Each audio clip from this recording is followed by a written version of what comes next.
Olá!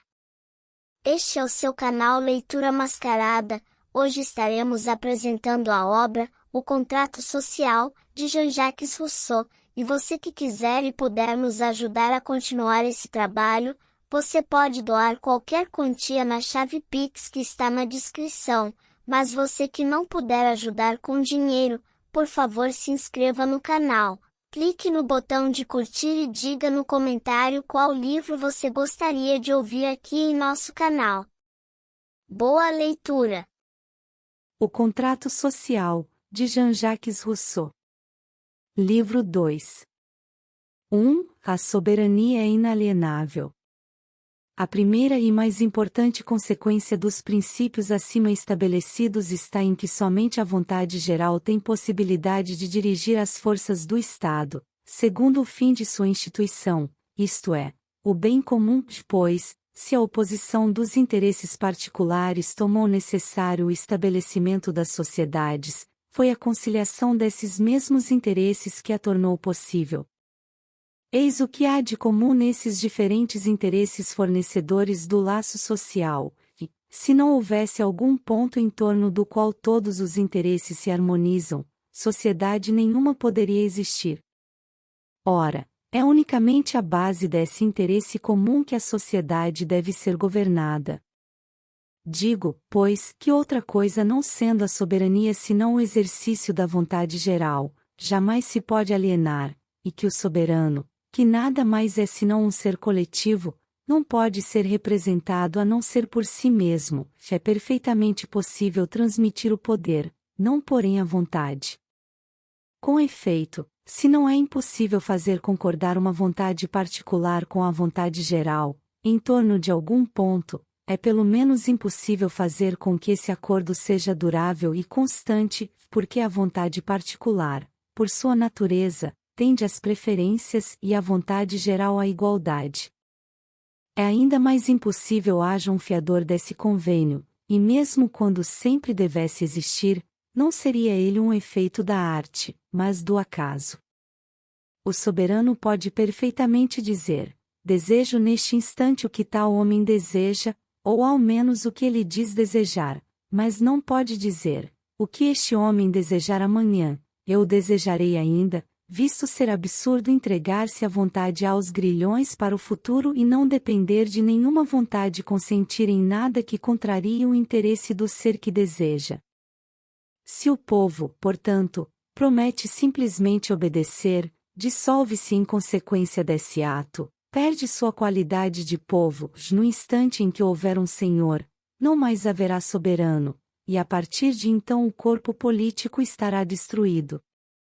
Não quer isso dizer que as ordens dos chefes não possam ser consideradas como vontades gerais, enquanto o soberano, livre para isso se opor, não o faz. Em semelhante caso, deve-se, do silêncio universal, presumir o consentimento do povo, o que se explicará mais demoradamente. 2. A soberania é indivisível. Pela mesma razão que a torna alienável, a soberania é indivisível, porque a vontade é geral. 5. Ou não o é, é a vontade do corpo do povo, ou apenas de uma de suas partes.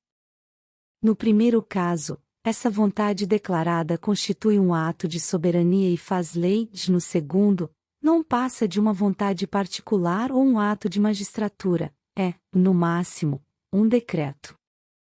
Porém nossos políticos, não podendo dividir a soberania em seu princípio, dividem-na em força e em vontade, em poder legislativo e em poder executivo, em direitos de impostos, de justiça e de guerra, em administração interior e em poder de tratar com o estrangeiro, ora confundem todas essas partes, ora as separam, fazem do soberano um ser fantástico formado de peças ajustadas. É como se compusessem o homem reunindo diversos corpos, um dos quais teria os olhos, outros braços, outros pés, e nada mais. Os pelotiqueiros do Japão, segundo dizem, despedaçam uma criança à vista da assistência, que em seguida lançam ao ar, um após outro, todos os membros, e fazem a criança voltar ao chão viva e completamente reajuntada. tais são aproximadamente os engodos de nossos políticos, depois de haverem desmembrado o corpo social graças a uma prestidigitação digna da feira, reúnem as peças não se sabe como. Provém esse erro da inexistência de noções exatas a respeito da autoridade soberana, e por se haverem tomado como partes dessa autoridade o que não era mais que emanações da mesma. Assim, olhou-se, por exemplo, o ato da declaração de guerra e o de assinar a paz como atos de soberania, o que é falso, uma vez que cada um desses atos de modo algum constitui uma lei, mas tão somente uma aplicação da lei, um ato particular que determina o caso da lei, como se verá com clareza quando a ideia unida ao termo lei for fixada. Observando igualmente as demais divisões, perceberíamos que todas as vezes que imaginamos ver a soberania partilhada nos enganamos, que os direitos tomados como partes dessa soberania lhe são todos subordinados e sempre supõem vontades supremas, dos quais esses direitos só dão a execução. Não se saberia dizer quanto essa inexatidão tem obscurecido as decisões dos autores em matéria de direito político, quando pretenderam julgar os respectivos direitos dos reis e dos povos, no tocante aos princípios estabelecidos. Todos podem ver, nos capítulos 3 e 4 do primeiro livro de Grotius, de que maneira este sábio e Barbeirac, seu tradutor, se encabrestam e embaraçam em sofismas, receosos de dizer muito ou de não dizer o suficiente, consoante seus intentos, e de pôr em choque os interesses que tinham de conciliar. Grotius, refugiado em França, descontente da pátria e querendo cair nas boas graças de Luís XIII, a quem dedicou o livro, nada economiza no sentido de despojar os povos de todos os direitos e revestir os reis com toda a arte possível. Foi também essa atitude de Barbeirac, que dedicava sua tradução ao rei da Inglaterra, Jorge I. Mas, desgraçadamente, a expulsão de Jacques II, por ele chamada de abdicação, forçava-o a manter reserva, a esquivar-se, a tergiversar, para não transformar Guilherme num usurpador. Se esses dois escritores tivessem adotado os verdadeiros princípios, todas as dificuldades seriam superadas e eles se teriam mostrado sempre consequentes, mas, nesse caso, teriam, com tristeza, dito a verdade e cortejado unicamente o povo. Ora, a verdade de nenhum modo conduz à fortuna, e o povo não concede embaixadas, nem cátedras, nem pensões. 3. A vontade geral pode errar. Resulta do precedente que a vontade geral é sempre reta e tende sempre para a utilidade pública, mas não significa que as deliberações do povo tenham sempre a mesma retitude. Quer-se sempre o próprio bem, porém nem sempre se o vê, nunca se corrompe o povo, mas se o engana com frequência, e é somente então que ele parece desejar o mal. Há muitas vezes grande diferença entre a vontade de todos e a vontade geral. Esta olha somente o interesse comum, a outra o interesse privado, e outra coisa não é senão a soma de vontades particulares, mas tirai dessas mesmas vontades as que em menor ou maior grau reciprocamente se destroem. 6. E resta como soma das diferenças a vontade geral. Se, quando o povo, suficientemente informado, delibera, não tivessem os cidadãos nenhuma comunicação entre si, sempre resultaria a vontade geral do grande número de pequenas diferenças, e a deliberação seria sempre boa. Quando, porém, há brigas, associações parciais às expensas da grande, a vontade de cada uma dessas associações torna-se geral em relação a seus membros, e particular no concernente ao Estado. Pode-se então dizer que já não há tantos votantes quanto são os homens, mas apenas tantos quantas forem as associações, já as diferenças se tornam mais numerosas e fornecem um resultado menos geral. Finalmente, quando uma dessas associações se apresente tão grande a ponto de sobrepujar todas as outras, não mais tereis por resultado uma soma de pequenas diferenças, porém uma diferença única. Deixa de haver então a vontade geral, e a opinião vencedora é tão somente uma opinião particular. Portanto, a fim de se ter o perfeito enunciado da vontade geral, importa não haja no Estado sociedade parcial e que cada cidadão só manifeste o próprio pensamento. Foi assim a única e sublime instituição do grande Licurgo. Pois se houver sociedades parciais, será necessário multiplicar o seu número e prevenir a desigualdade entre elas, como fizeram Solon, Numa e Servius. Tais precauções são as únicas adequadas para que a vontade geral esteja sempre esclarecida e o povo de modo nenhum se equivoque. 4. Dos limites do poder soberano. Se o Estado ou a cidade só constitui uma pessoa moral, cuja vida consiste na união de seus membros, e se o mais importante de seus cuidados é o de sua própria conservação, é necessário uma força universal e compulsória para mover e dispor cada uma das partes da maneira mais conveniente para o todo. Como a natureza dá a cada homem um poder absoluto sobre todos os seus membros, dá o pacto social ao corpo político um poder absoluto sobre todos os seus, e é esse mesmo poder que, dirigido pela vontade geral, recebe, como eu disse, o nome de soberania. Contudo, além da pessoa pública, temos a considerar as pessoas privadas que a compõem e cuja vida e liberdade são naturalmente independentes delas. Trata-se, pois, de distinguir com acerto os respectivos direitos dos cidadãos e do soberano. 8. E os deveres a cumprir por parte dos primeiros, na qualidade de vassalos, do direito natural que devem desfrutar na qualidade de homens.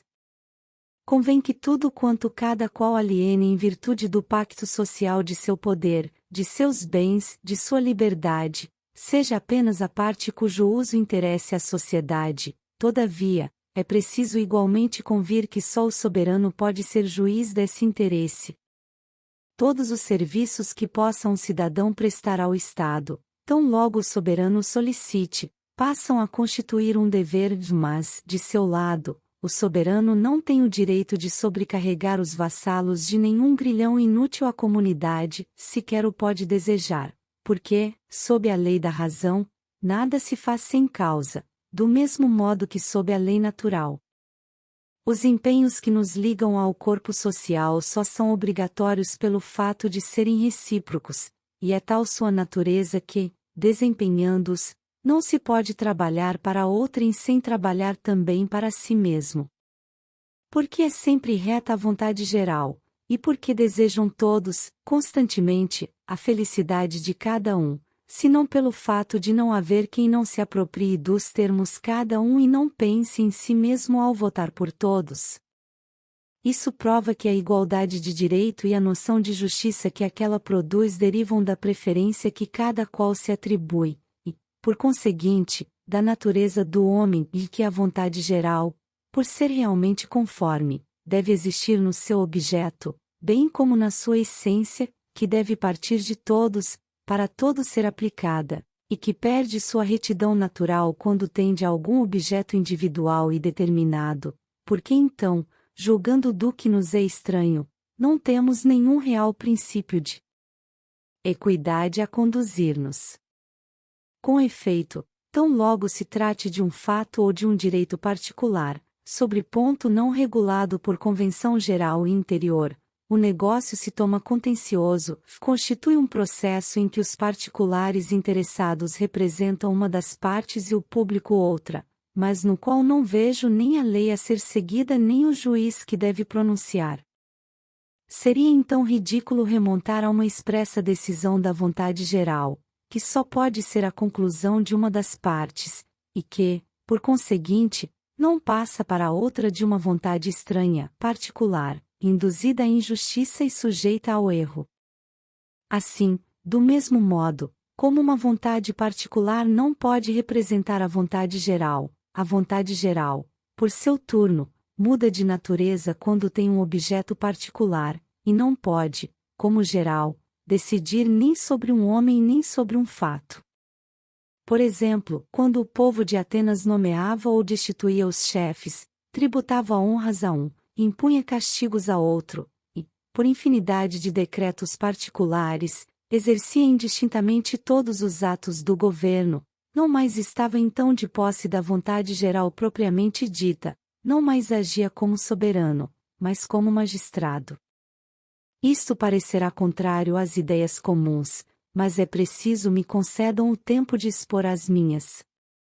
Deve-se por aí conceber que o que generaliza a vontade é menos o número de vozes que o interesse comum que as une, porque, numa instituição, cada qual se submete necessariamente às condições que impõe aos outros, admirável acordo do interesse e da justiça, que fornece às deliberações comuns um caráter equitativo, o qual se vê desvanecer-se na discussão de todo negócio particular.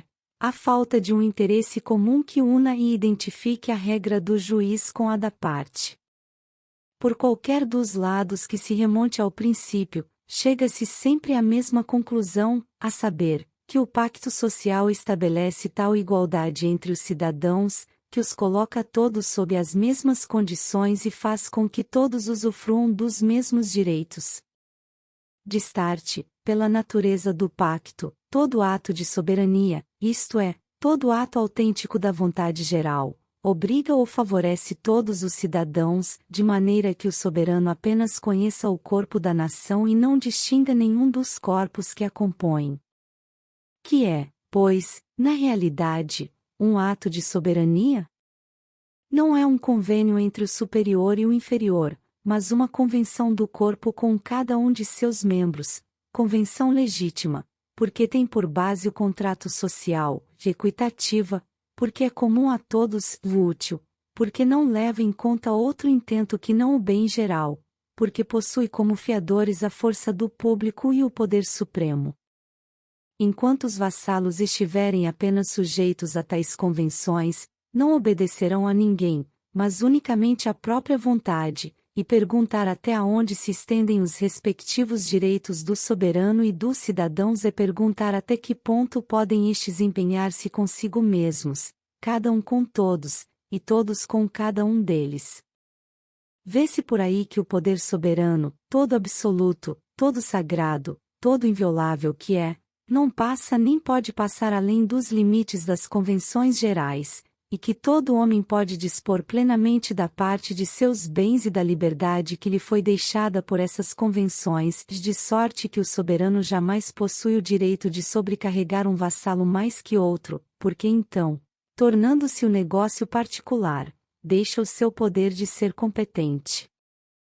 Uma vez admitidas essas distinções, é tão falso haver no contrato da parte dos particulares qualquer renúncia verdadeira, que sua situação, por efeito do contrato, se torna realmente preferível à que tinha anteriormente, pois que, em lugar de uma alienação, fizeram a troca vantajosa de uma maneira incerta e precária por uma outra melhor e mais segura, da independência natural pela liberdade, do poder de causar dano a outrem por sua própria segurança, e da força, que podia ser por outros sobrepujada, por um direito que a união social transforma em invencível. A própria vida, consagrada por eles ao Estado, fica continuamente protegida, e quando a expõe na defesa deste, que fazem então se não devolver o que dele receberam? Que fazem eles além do que teriam frequentemente feito, e com maior perigo, no estado natural, quando, entregando-se a inevitáveis combates, defendessem, com perigo de vida, o que lhes serve para conservar? Todos devem necessariamente lutar em defesa da pátria, é verdade, mas também é verdade que ninguém necessita de combater para a própria defesa. Com referência à nossa segurança, não ganhamos ainda, quando nos dispomos a correr os riscos que seria necessário correr em nosso favor tão logo fossemos dessa segurança despojados. 5. Do direito de vida e morte. Pergunta-se como podem os particulares, desprovidos do direito de dispor de suas vidas, transferir ao soberano esse mesmo direito que não possuem? Tal questão só parece difícil de ser resolvida, porque está mal colocada. Todo homem tem o direito de arriscar a própria vida a fim de a conservar. Alguma vez foi dito que quem se lança por uma janela para escapar de um incêndio seja culpado de cometer suicídio? Imputou-se alguma vez o mesmo crime a quem, embarcando, sem conhecer o perigo, venha morrer durante uma tempestade? O tratado social tem por objetivo a conservação dos contratantes. Quem quer o fim quer também os meios, e esses meios são inseparáveis de alguns riscos, inclusive de algumas perdas. Quem quer conservar a vida às expensas dos outros deve dá-la por eles quando se faz necessário. Ora, o cidadão não é juiz do perigo ao qual a lei o expõe, e quando o príncipe lhe diz: ao Estado é útil que morras, ele deve morrer, pois não foi senão sob essa condição que viveu em segurança até esse momento, e sua vida não é mais uma mercê da natureza, mas um dom condicional do Estado. A pena de morte, imposta aos criminosos, pode ser de certa forma encarada sob esse ponto de vista. Para não ser vítima de um assassino é que se consente em morrer, sendo o caso. Nesse tratado, longe de se dispor da própria vida, pensa-se em garanti-la, e não é de presumir premedite então um contratante fazer-se enforcar. De resto, todo malfeitor, ao atacar o direito social, torna-se, por seus delitos, rebelde e traidor da pátria, cessa de ser um de seus membros ao violar suas leis, e chega mesmo a declarar-lhe guerra. A conservação do Estado passa a ser então incompatível com a sua face preciso que um dos dois pereça, e quando se condena à morte o culpado, se o faz menos na qualidade de cidadão que de inimigo. Os processos e a sentença constituem as provas da declaração de que o criminoso rompeu o tratado social, e, por conseguinte, deixou de ser considerado membro do Estado. Ora, como ele se reconheceu como tal, ao menos pela residência, deve ser segregado pelo exílio, como infrator do pacto, ou pela morte, como inimigo público, pois um inimigo dessa espécie não é uma pessoa moral, é um homem, e manda o direito da guerra matar o vencido. Mas, disse-a, a condenação de um criminoso constitui um ato particular. De acordo, essa condenação, também, não pertence em absoluto ao soberano, é um direito que este pode conferir sem o poder exercer pessoalmente. Todas as minhas ideias se coordenam, mas eu não saberia expô-las simultaneamente. Ademais, a frequência dos suplícios constitui sempre um sinal de fraqueza ou indolência no governo. Não existe malvado que não possa servir para alguma coisa. Não se tem o direito de matar, mesmo para exemplo, senão aquele que se não pode conservar sem perigo. Quanto ao direito de agraciar ou isentar um culpado da pena imposta pela lei e pronunciada pelo juiz, é da competência exclusiva de quem se encontra acima do juiz e da lei, isto é, do soberano. Seu direito no que a isto concerne não está ainda bem nítido, e o uso dele tem sido muito raro. Num Estado bem governado, há poucas punições, não porque se concedam muitas graças, mas pelo fato de haver poucos criminosos, a quantidade de crimes assegura a impunidade, quando o Estado se deteriora. Na República Romana, jamais o Senado ou os cônsules intentaram conceder graça, o próprio povo não a fazia, muito embora revogasse algumas vezes a própria sentença. As graças frequentes anunciam que breve os delitos não mais necessitarão delas, e cada um pode ver aonde isso nos conduzirá. Sinto, porém, que o coração murmura e me detém a pena, deixemos que discuta esses problemas o homem justo, que jamais pecou e que nunca necessitou para si mesmo de perdão. 6. Da lei. Pelo pacto social demos existência ao corpo político, trata-se agora de lhe dar o movimento e a vontade por meio da legislação. Porque o ato primitivo, pelo qual esse corpo se forma e se une, não determina ainda o que ele deve fazer para se conservar. O que é bom e conforme à ordem o é pela natureza das coisas e independentemente das convenções humanas. Toda justiça vem de Deus, só Ele é sua fonte, mas, se soubéssemos recebê-la de tão alto, não teríamos necessidade nem de governo nem de leis. Está fora de dúvida a existência de uma justiça universal, só da razão emanada, tal justiça, porém, para ser admitida entre nós, deve ser recíproca. Considerando humanamente as coisas, a falta de sanção natural, são vãs as leis da justiça entre os homens e fazem o bem do perverso e o mal do justo, quando este as observa com todos, sem que ninguém as observe consigo. É necessário, pois, haja convenções e leis para unir os direitos aos deveres e encaminhar a justiça a seu objetivo. No estado natural, onde tudo é comum, nada devo àqueles a quem nada prometi, só reconheço como sendo de outrem o que me é inútil. Isso não ocorre no estado civil, onde todos os direitos são fixados pela lei. Mas que é enfim uma lei? Enquanto continuarmos a juntar a esse termo somente ideias metafísicas, prosseguiremos a raciocinar sem nada entender, e quando tivermos dito o que é uma lei natural, não saberemos melhor o que é uma lei do Estado. Já tive ocasião de dizer que, de modo algum, havia vontade geral num objeto particular.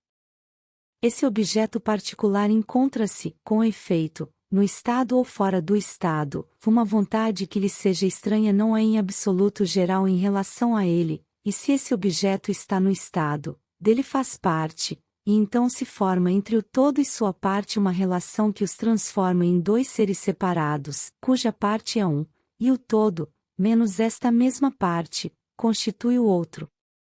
Mas o todo menos uma parte, não é de nenhum modo o todo, e enquanto essa relação subsiste, não mais há o todo, mas sim duas partes desiguais, de onde se conclui que a vontade de uma não é também mais geral em relação à outra.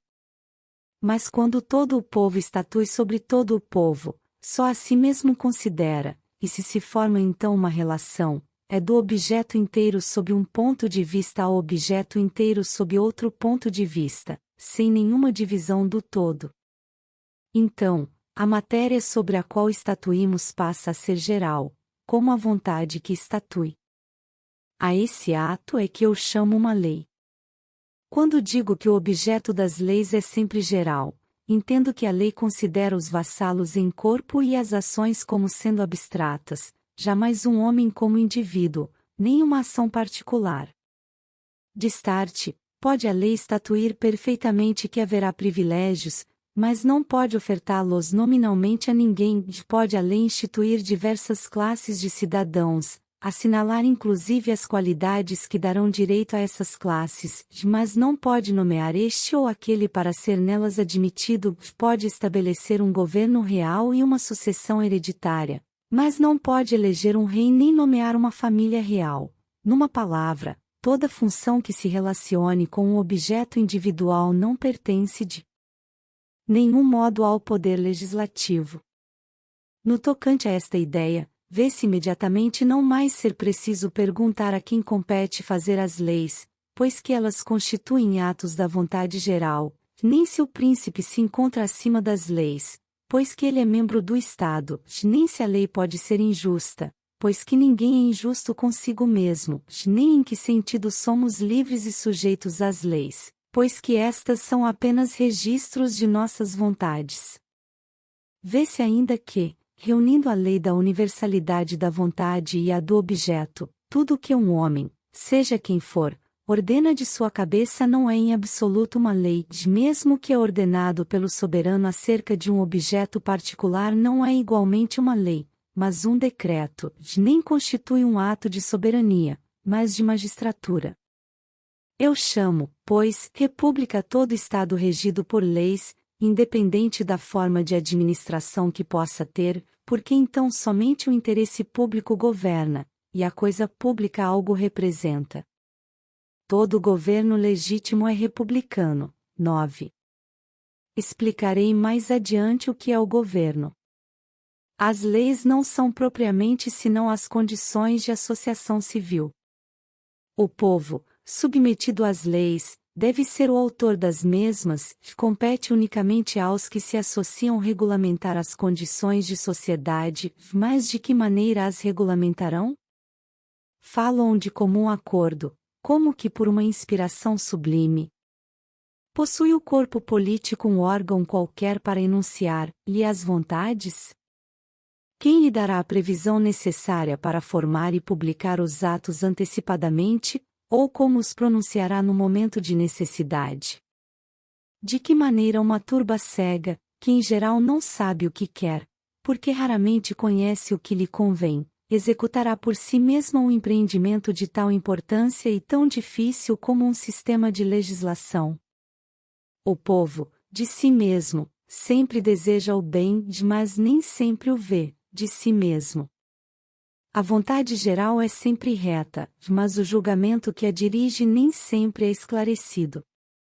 É necessário fazer-lhe ver os objetos tais como são, e muitas vezes tais como devem parecer-lhe. É preciso mostrar-lhe o bom caminho que procura, protegê-la da sedução das vontades particulares, aproximar de seus olhos os lugares e os tempos, equilibrar o encanto das vantagens presentes e sensíveis com o perigo dos males afastados e ocultos. Os particulares veem o bem que rejeitam, o público deseja o bem que não vê. Todos igualmente necessitam de guias, é preciso obrigar uns a conformar suas vontades com sua razão, já é necessário ensinar outrem a conhecer o que pretende. Então, das luzes públicas resulta a união do entendimento e da vontade no corpo social, dá o exato concurso das partes e, finalmente, a maior força do todo. Eis de onde nasce a necessidade de um legislador. 7. Do legislador. Para descobrir as melhores regras de sociedade convenientes às nações, far-se-ia preciso uma inteligência superior que visse todas as paixões e não provasse nenhuma, que não tivesse nenhuma relação com nossa natureza e a conhecesse no íntimo, cuja felicidade fosse independente de nós e que, portanto, quisesse ocupar-se da nossa, de enfim que, no progresso dos tempos, procurando-se uma glória longínqua, pudesse trabalhar em um século e usufruir em um outro. Haveria necessidade de deuses para dar leis aos homens. O mesmo raciocínio que fazia Calígula com referência ao fato, fazia Platão no tocante ao direito, a fim de definir o homem civil ou real, procurado por ele em seu livro do reino. Porém é verdade que um grande príncipe é também um homem raro, como não há de sê-lo um grande legislador? Ao primeiro basta seguir o modelo a ser proposto pelo outro, este representa o mecânico inventor da máquina, aquele é apenas o operário que a monta e a faz funcionar. No nascimento das sociedades, diz Montesquieu, encontram-se os chefes das repúblicas que fazem as instituições, e é, em seguida, a instituição que forma os chefes das repúblicas. Aquele que ousa empreender a instituição de um povo deve sentir-se com capacidade de, por assim dizer, mudar a natureza humana, de transformar cada indivíduo, que, por si mesmo, constitui um todo perfeito e solidário, em parte de um todo maior, do qual esse indivíduo recebe, de certa forma, a vida e o ser, de alterar a constituição do homem a fim de reforçá-la, de substituir uma existência parcial e moral à existência física e independente que todos recebemos da natureza. Numa palavra, é preciso que arrebate ao homem as forças que lhe são inerentes, para lhe dar forças estranhas, das quais ele não possa fazer uso sem ajuda alheia. Quanto mais essas forças naturais estejam mortas e aniquiladas, maiores e mais duráveis são as aquisições, e também mais sólida e perfeita é a instituição, de sorte que, se cada cidadão nada é, nada pode ser sem a ajuda de todos os outros, e a força adquirida pelo todo é igual ou superior à soma das forças naturais de todos os indivíduos. Pode-se dizer que a legislação se encontra no ponto mais alto de perfeição que possa ser atingido. O legislador, a todos os respeitos, é no Estado um homem extraordinário. Se o deve ser por seu engenho, não é menos por seu emprego, não é de modo algum magistratura, não é de nenhum modo soberania. O emprego, que constitui a República, não entra em absoluto em sua constituição, já é uma função particular e superior, que nada tem de comum com o império humano, porque, se quem dirige os homens não deve dirigir as leis, quem dirige as leis não deve, pela mesma razão, dirigir os homens, do contrário, suas leis, ministras de suas paixões, perpetuariam muitas vezes suas injustiças, e ele jamais poderia evitar que intuitos particulares alterassem a santidade de sua obra. Ao dar leis à sua pátria, começou Licurgo por abdicar a realeza. Era costume da maioria das cidades gregas confiar a estrangeiros o estabelecimento de suas leis. As modernas repúblicas da Itália imitaram muitas vezes esse uso. A de Genebra fez o mesmo e achou-se bem. 11. Roma, em seus mais belos tempos, viu renascer em seu seio todos os crimes da tirania e viu-se prestes a perecer, pelo fato de haver reunido sobre as mesmas cabeças a autoridade legislativa e o poder soberano. Entretanto, os próprios decênviros jamais se arrogaram o direito de forçar a introdução de nenhuma lei, partida de sua autoridade. Nada do que propomos, diziam eles ao povo, pode transformar-se em lei sem vosso consentimento. Romanos, sede vós mesmos os autores das leis incumbidas de promover a vossa felicidade. Quem redige as leis não tem, portanto, ou não deve ter nenhum direito legislativo, e o próprio povo não pode, mesmo se o quisesse, despojar-se desse incomunicável direito, porque, de acordo com o pacto fundamental, a vontade geral é a única que obriga os particulares, e nunca se pode afirmar que uma vontade particular está conforme à vontade geral, senão depois de havê-la submetido aos livres sufrágios do povo. Já tive oportunidade de dizer tal coisa, mas não me parece inútil repeti-la. Assim, acham-se simultaneamente na obra da legislação duas coisas na aparência incompatíveis: um empreendimento acima da força humana, e, para executá-lo, uma autoridade que nada representa. Outra dificuldade a merecer atenção: os sábios, desejosos de falarem ao vulgo a sua linguagem, não a deste, não conseguiriam fazer-se entender. Ora, há 1000 espécies de ideias impossíveis de traduzir na língua do povo. As intenções bastante gerais e os objetos excessivamente distantes ficam, da mesma maneira, fora de sua compreensão. Cada indivíduo, não apreciando outro plano de governo que não o relacionado com seu interesse particular, dificilmente percebe as vantagens a retirar das contínuas privações impostas pelas boas leis. Para que um povo nascente possa saborear as salutares máximas da política e seguir as regras fundamentais da razão do Estado, seria indispensável que o efeito pudesse tornar-se a causa, que o espírito social, que deve constituir a obra da instituição, presidisse a própria instituição, e que fossem os homens, antes das leis, o que devem ser graças a elas. Assim, pois, já que o legislador não pode empregar nem a força nem o raciocínio, é mister que recorra a uma autoridade de outra ordem, que possa conduzir sem violência e persuadir sem convencer.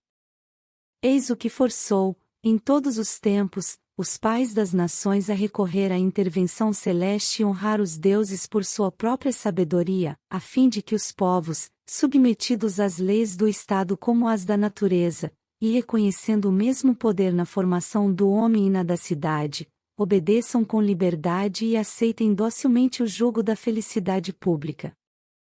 Essa sublime razão, que se eleva acima do entendimento dos homens vulgares, é aquela pela qual o legislador põe as decisões na boca dos imortais, a fim de conduzir, através da autoridade divina, os que não seriam abalados pela prudência humana. 12. Mas não é dado a todo homem fazer os deuses falarem, nem ser acreditado quando se anuncia como intérprete deles. O elevado espírito do legislador é o verdadeiro milagre que deve provar sua missão.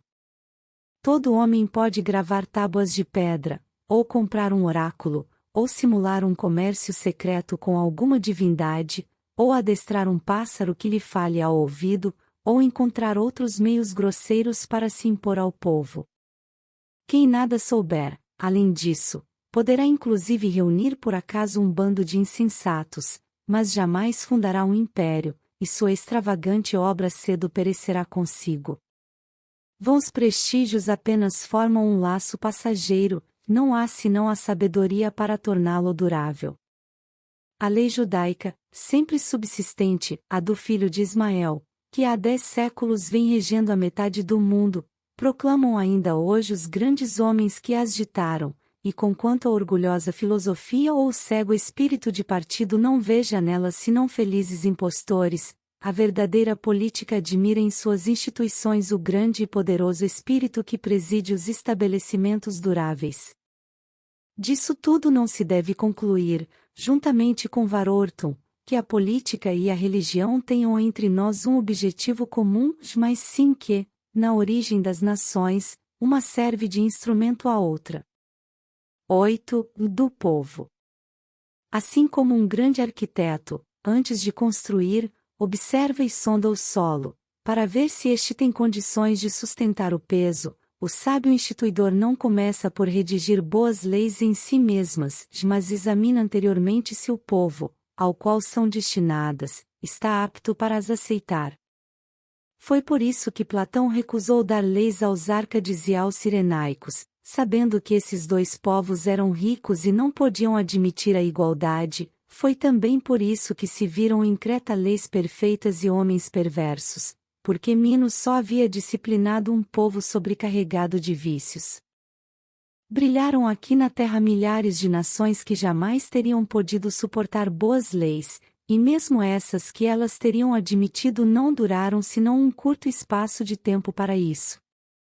Os povos, assim como os homens, somente são dóceis na juventude, já ao envelhecerem, tornam-se incorrigíveis, uma vez estabelecidos os costumes e enraizados os preconceitos, constitui empreendimento perigoso e inútil pretender reformá-los. O povo sequer concorda que se lhe toque nos males a fim de os destruir, à semelhança desses estúpidos e medrosos doentes que estremecem com a presença do médico. Não quer isso dizer que, do mesmo modo como certas enfermidades transtornam a mente dos homens e nelas apagam a lembrança do passado, não se achem às vezes, na duração dos estados, épocas violentas em que as revoluções fazem no povo mesmo que determinadas crises fazem nos indivíduos, em que o horror do passado substitui o esquecimento, e o Estado, incendiado pelas guerras civis, renasce por assim dizer das cinzas e readquire o vigor da juventude, saindo dos braços da morte. Foi assim Esparta no tempo de Licurgo, foi assim Roma após os Tarquínios, e foram assim, entre nós, a Holanda e a Suíça, depois da expulsão dos tiranos. São raros, porém, esses acontecimentos, são exceções cujo motivo sempre se acha na constituição particular do Estado excetuado. Não poderiam acontecer 2 vezes no seio do mesmo povo, o qual pode tornar-se livre enquanto bárbaro, mas não o pode quando a alçada civil se apresenta gasta. As agitações, então, podem destruí-lo, sem que as revoluções tenham possibilidades de o restabelecer, e tão logo seus grilhões se rompam, tomba o povo disperso e deixa de existir. Daí por diante, passa a necessitar de um senhor, não de um libertador. Povos livres, recordai-vos desta máxima: pode-se adquirir a liberdade, mas nunca recobrá-la. Há para as nações, como para os homens, um tempo de maturidade, que é preciso esperar, antes de a sujeitarmos às leis, mas a maturidade de um povo não é fácil de conhecer, e se antecipamos, aborta a obra. Certo povo pode ser disciplinado ao nascer, outro não o será ao término de 10 séculos. Os russos não serão nunca verdadeiramente policiados, porque o foram muito cedo. Pedro o Grande tinha o talento imitativo, não o verdadeiro gênio, o que cria e tudo faz do nada. Algumas coisas que fizeram boas, a maioria delas indevida. Ele viu que seu povo era bárbaro, mas não viu em absoluto que seu povo não estava amadurecido para a polícia, que ele desejou civilizá-lo, quando devia torná-lo aguerrido, quis, de início, fazer deles alemães, ingleses, quando era preciso começar por fazê-los russos, e impediu seus vassalos de jamais se tornarem o que poderiam realmente ser, persuadindo-os de que eram aquilo que são.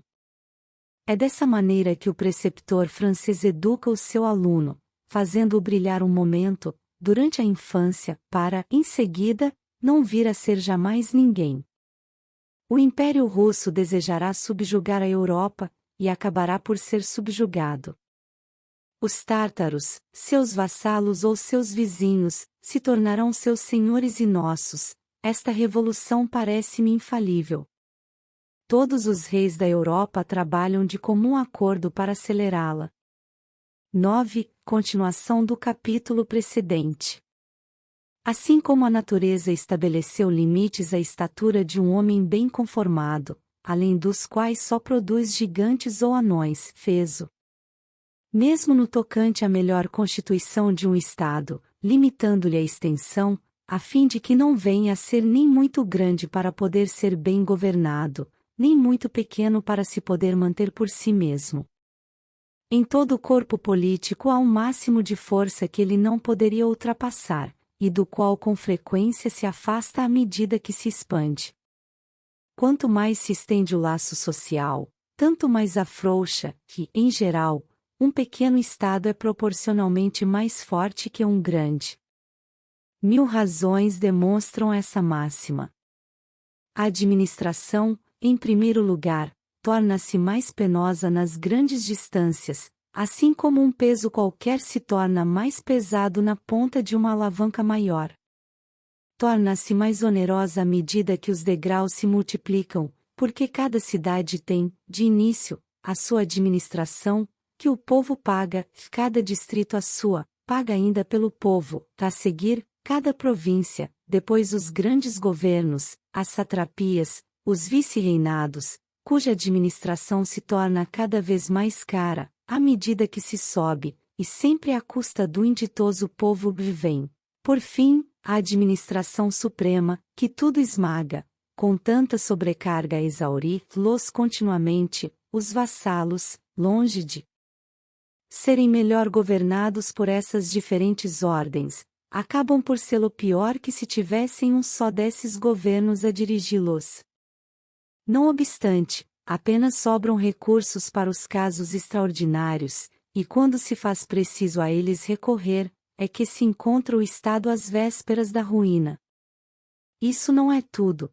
Não somente o governo possui menos vigor e rapidez para fazer observar as leis, impedir os vexames, corrigir os abusos, prevenir os empreendimentos sediciosos que possam ser promovidos nos pontos distantes, como também o povo demonstra menor afeição aos chefes, os quais nunca vê, à pátria, que a seus olhos se assemelha ao mundo, e aos concidadãos cuja maioria lhe é estranha.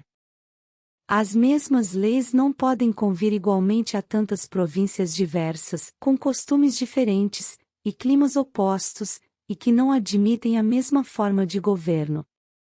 Leis diferentes engendram perturbação e confusão no seio dos povos que, vivendo sob a direção dos mesmos chefes, em contínua comunicação, transitam de um lado para outro ou se casam entre si, e que, sujeitos a outros costumes, nunca sabem se o próprio patrimônio lhes pertence. Em meio à multidão de homens que se desconhecem mutuamente, reunidos pela sede da Suprema Administração no mesmo lugar, os talentos permanecem ocultos, as virtudes ignoradas e os vícios impunes. Os chefes, sobrecarregados de tarefas, nada veem por si mesmos, os comissários governam o Estado. Enfim, as medidas necessárias à manutenção da autoridade geral, a que tantos oficiais destacados em regiões longínquas desejam subtrair-se, quando não ludibriar, absorvem todos os cuidados públicos, e nada mais resta para a felicidade do povo, exceto o indispensável à sua defesa em caso de necessidade, e é assim que um corpo muito grande, por sua constituição, definha e perece, esmagado pelo próprio peso. De outro lado, deve o Estado fornecer-se determinada base para contar com solidez, para resistir aos sacolejos que não deixará de experimentar e aos esforços que será obrigado a despender a fim de se manter, porque todos os povos possuem uma espécie de força centrífuga, pela qual atuam seguidamente uns sobre outros e tendem a engrandecer-se às expensas dos vizinhos, como os turbilhões de Descartes. Destarte, correm os fracos o risco de ser engolidos, e ninguém consegue conservar-se a não ser colocando-se em relação a todos numa espécie de equilíbrio que torna a compreensão em toda parte mais ou menos igual. Vê-se por aí haver razões para alargar e razões para estreitar os limites do Estado, e não constitui o menor aspecto do talento do político, encontrar, entre umas e outras, a proporção mais vantajosa à conservação do Estado. Pode-se dizer em geral que as primeiras, sendo apenas exteriores e relativas, devem ser subordinadas às outras, que são internas e absolutas. Uma sã e forte constituição é a primeira coisa a pesquisar, e, de preferência, deve-se contar com o vigor nascido de um bom governo que com os recursos fornecidos por um grande território. Ademais, viram-se estados assim constituídos, cuja necessidade de conquistas entrava nas próprias constituições, e que, a fim de se manterem, eram forçados a ampliar-se sem cessar. Talvez muitos se felicitassem por essa feliz necessidade, que lhes mostrava, com o termo de sua grandeza, o inevitável momento de sua queda. 10. Continuação. Pode-se mensurar um corpo político de duas maneiras, a saber, pela extensão do território, e pelo número da população, e entre uma e outra dessas medidas, há uma relação conveniente para dar ao Estado sua verdadeira grandeza. São os homens que fazem o Estado, e é o terreno que alimenta os homens. Essa relação consiste, pois, em que a terra baste para a manutenção de seus habitantes e haja tantos habitantes quantos a terra possa nutrir. É nessa proposição que se acha uma simunde força de um número dado de povo, porque, se houver terreno em demasia, será oneroso protegê-lo, a cultura se mostrará insuficiente, o produto supérfluo, e será a causa próxima de guerras defensivas. Se não houver terreno suficiente, o Estado se achará, para o suprir, à discrição de seus vizinhos, e será a causa próxima de guerras ofensivas.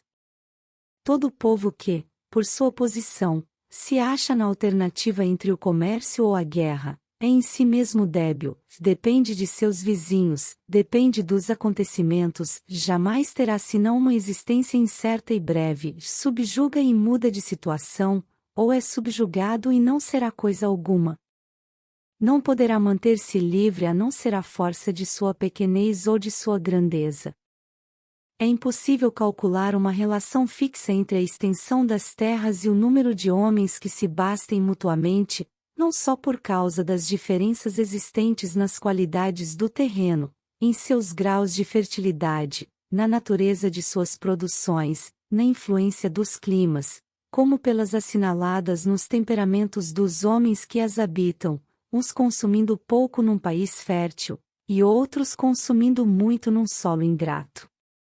É preciso ainda levar em conta a maior ou menor fecundidade das mulheres, ao que pode ter o país de mais ou menos favorável à população, a quantidade com a qual pode o legislador esperar aí concorrer por seus estabelecimentos, de sorte que não deve ele fundar o julgamento sobre o que vê, mas sobre o que prevê, nem tanto se deter no estado atual da população, mas sim no que ela virá naturalmente a ser. Enfim, há mil ocasiões em que os acidentes particulares do lugar exigem ou permitem que se tome mais terreno que o que parece necessário. Assim, estender-nos-emos muito num país montanhoso onde as produções naturais, isto é, os bosques, as pastagens, demandam menos trabalho, onde a experiência ensina que as mulheres são mais fecundas que nas planícies, e onde um grande solo inclinado só permite uma pequena base horizontal, a única com que se pode contar para a vegetação.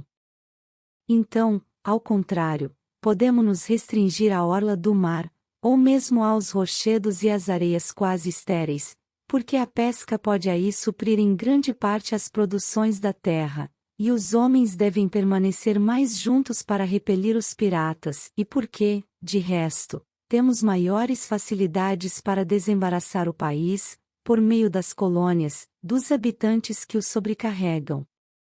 Nessas condições, para instituir um povo, é preciso ajuntar uma outra que não pode suprir nenhuma outra, mas sem a qual todas se revelam inúteis, a de que se desfrute de paz e abundância, porque o tempo durante o qual se ordena um Estado é igual àquele em que se forma um batalhão, ao instante em que o corpo tem menos capacidade de resistência e, portanto, é mais fácil de ser destruído. Resistir-se-ia melhor em meio a uma desordem absoluta que num momento de fermentação, quando cada qual se ocupa de sua classe e não do perigo. Se uma guerra, uma crise de fome, uma sedição sobrevém em tempo de crise, o Estado é infalivelmente derrubado. Não quer isto dizer não haja muitos governos estabelecidos durante essas tempestades, mas então são esses mesmos governos que destroem o Estado. Os usurpadores conduzem ou escolhem sempre esses tempos de perturbações para fazerem passar, graças ao espanto público, leis destruidoras que o povo não adotaria jamais em situação normal. A escolha do momento da instituição é um dos caracteres mais seguros pelos quais se pode distinguir a obra do legislador da obra do tirano. E qual é o povo apto a receber a legislação? Aquele que, estando já ligado através de alguma união de origem, de interesse ou convenção, não foi ainda submetido ao verdadeiro jugo das leis, aquele que não possui nem costumes nem superstições bem arraigadas, aquele que não receia ser esmagado por uma invasão súbita, que, sem entrar nas querelas de seus vizinhos, tem condições de resistir sozinho a cada um deles ou obter a ajuda de um a fim de repelir o outro, aquele em que cada membro pode ser conhecido de todos, e em que não se faz necessário sobrecarregar um homem de um grande fardo que não possa carregar, aquele que pode dispensar os outros povos, e do qual nenhum outro povo deixa de necessitar, aquele que nem é rico, nem é pobre, e pode bastar-se a si mesmo, de enfim, aquele que reúne a consistência de um povo antigo com a docilidade de um odierno. O que torna penosa a obra da legislação não é tanto o que é preciso estabelecer, mas sim o que é preciso destruir, e o que torna o êxito tão raro é a impossibilidade de encontrar a simplicidade da natureza junto às necessidades da sociedade.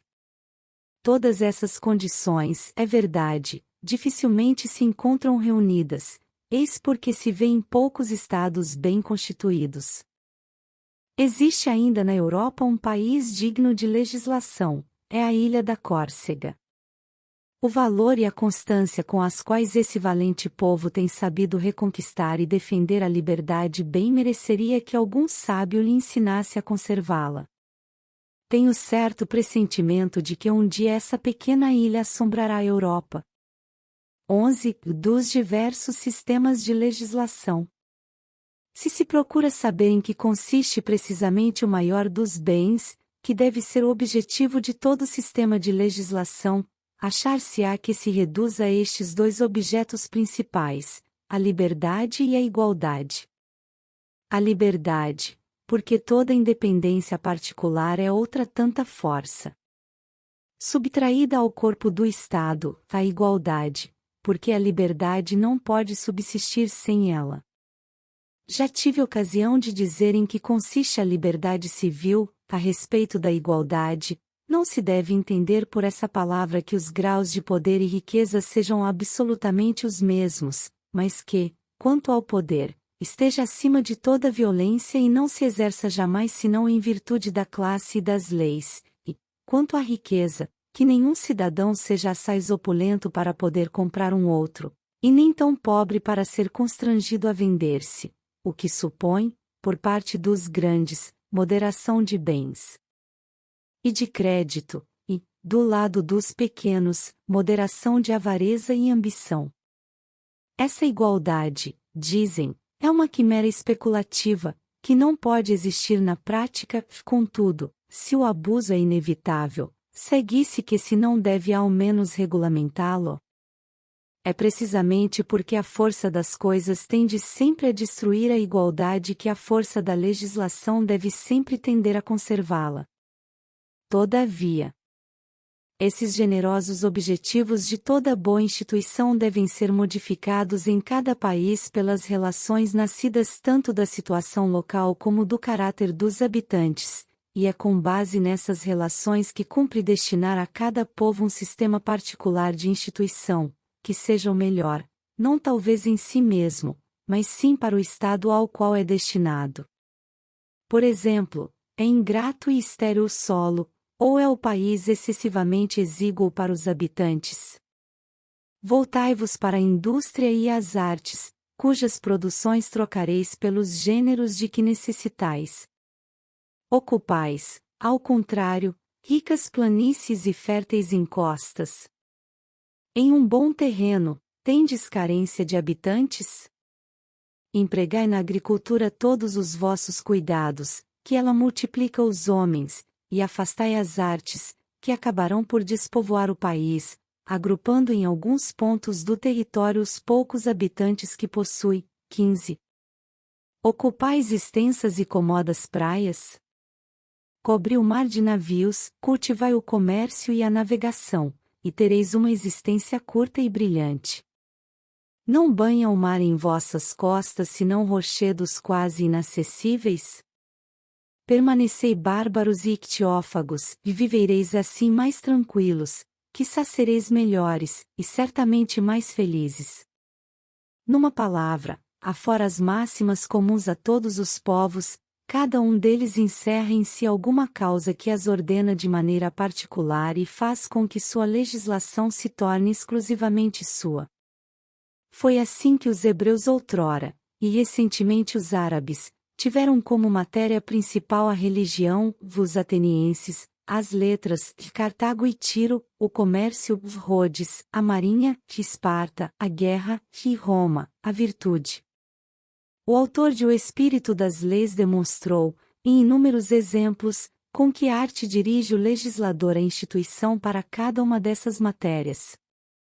O que torna a constituição de um Estado verdadeiramente sólida e durável é o fato de as conveniências serem de tal modo observadas, que as relações naturais, bem como as leis, tombam sempre, harmoniosamente, sobre os mesmos pontos, e estas últimas assegurarem, acompanharem e retificarem as outras.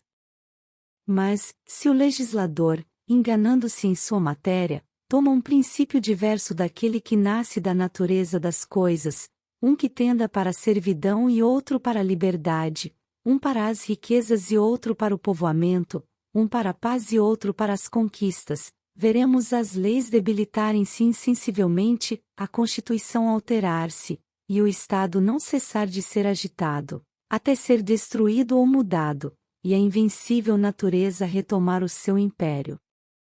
12. Divisão das leis. Para ordenar o todo, ou dar a melhor forma possível à coisa pública, há que considerar diversas relações. Primeiramente, a ação do corpo inteiro agindo sobre si mesmo, isto é, a relação do todo com o todo ou do soberano com o Estado, e essa relação é composta dos termos intermediários, como veremos mais adiante. As leis que regulamentam essas relações são denominadas leis políticas, chamam-se também leis fundamentais, não sem alguma razão, no caso de serem feitas com sabedoria, porque se em cada estado não há senão uma maneira de o dirigir, o povo que a encontrou deve a ela ater-se, mas, no caso de ser má a ordem estabelecida, porque se há de tomar por fundamentais as leis que impedem de ser bom? De resto, em todo estado de causa, o povo é sempre senhor de mudar suas leis, mesmo as melhores, porque, se lhe aprouver prejudicar a si mesmo, quem terá o direito de impedi-lo? A segunda relação é a dos membros entre si ou com o corpo inteiro, e essa relação deve ser, no primeiro caso, tão pequena, e, no segundo, tão grande quanto possível, de sorte que cada cidadão se sinta perfeitamente independente de todos os outros e numa excessiva dependência da cidade, o que sempre se faz através dos mesmos meios, uma vez que não há senão a força do Estado para promover a liberdade de seus membros. E desta segunda relação que nascem as leis civis. Pode-se considerar uma terceira espécie de relação entre o homem e a lei, isto é, a da desobediência ao castigo, e esta dá lugar ao estabelecimento das leis criminais, que, no fundo, constituem menos uma espécie particular de leis que a sanção de todas as outras. A essas três espécies de leis acrescentasse uma quarta, a mais importante de todas, que não se grava nem no mármore nem no bronze, mas no coração dos cidadãos, que adquire diariamente forças novas, que animam ou substitui as outras leis quando envelhecem ou se extinguem, e retém o povo dentro do espírito de sua instituição, e substitui insensivelmente a força do hábito à da autoridade. Falo dos usos, dos costumes e, em especial, da opinião, parte desconhecida de nossos políticos, mas da qual depende o êxito de todas as outras, e parte de que o grande legislador se ocupa em segredo, enquanto parece limitar-se a regulamentos particulares, que outra coisa não são senão o cimbre da abóbada, cujos costumes, mais lentos no nascer, compõem enfim a chave imutável. Entre essas diversas classes, as leis políticas que constituem a forma do governo são as únicas que se relacionam com o meu assunto.